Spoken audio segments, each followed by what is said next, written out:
Our dad always had a dream to have a honey museum on I-5, and so we didn't fully realize until we opened here that we have, in some ways, a honey museum on I-5.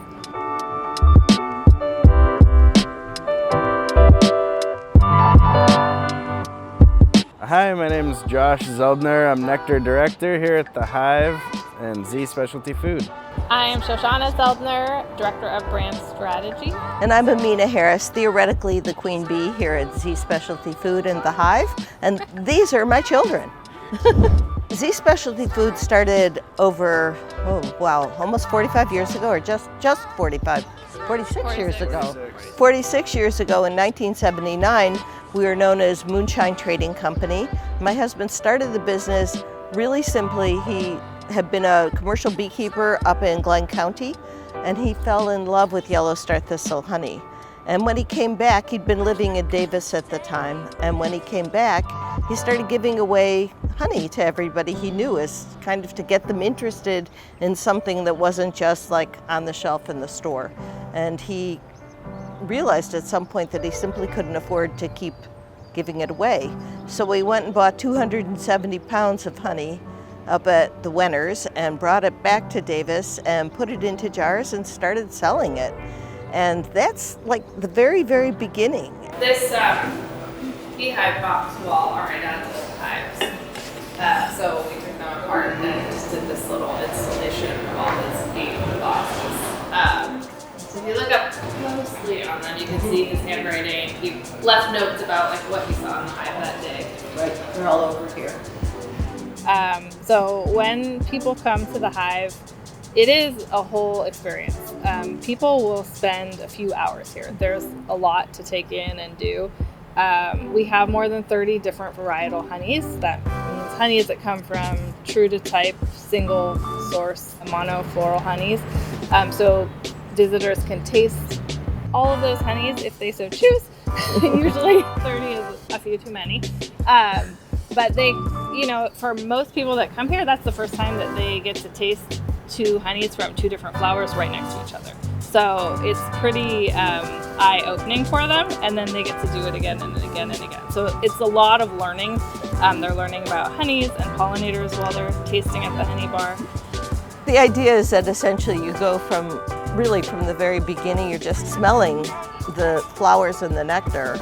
And then when you come in, you kind of get immersed in what the bees can do and collect.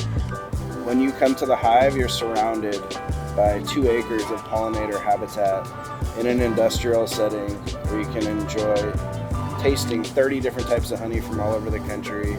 Needs, food from our restaurant is all made in-house, locally sourced ingredients, some even grown right here on the property. I don't have sugar. We use honey for everything. All the dressings have different honey. On the whipped goat, for example, we have sage honey. We put on top of the pizza with gorgonzola and with roasted pear, gorgonzola, and honey, and blue cheese. It's delicious. We grow here in the house a lot of our herbs. We have a garden, the pollinator garden. We have a basil, chive, cilantro, thyme, rosemary, mint, a lot of herbs that we use daily here. In a few hours, we're gonna have a beautiful flavor and aroma, where all the orange zestes start working. We also have a ton of events happening here. We're working hard to make this, continuing to make this a vibrant community gathering space, and it really is one. It's a space for people from this community and also visitors. We knew that we were going into the whole process of building a building, and that has its own kind of environmental impact. And we wanted to make sure that we were doing it in a very mindful and conscious way and making that impact as minimal as possible. Okay.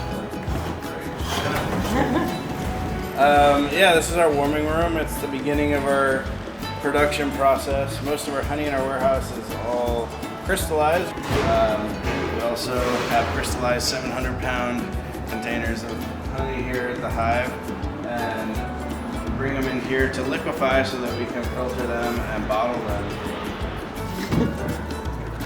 Well, this is temperature controlled in here just so You to could- help reduce it from crystallizing too quickly. So we just keep it in the 70s. with all this insulation and everything we have on the building, it allows it to be pretty comfortable out there. We have some comb honey here, so we thought that would be good. Yeah, this is locally produced comb honey, really nice light spring wildflower honey from the Sacramento area. And then we'll cut that up and put it in boxes, and people can use it on charcuterie boards or waffles or cornbread. Oh, this is really floral. Really? I was getting like an overpowering sweetness actually. Well, it is sweet, That but made the me start to wonder if there was sugar in it. This is how we make our purchasing decisions.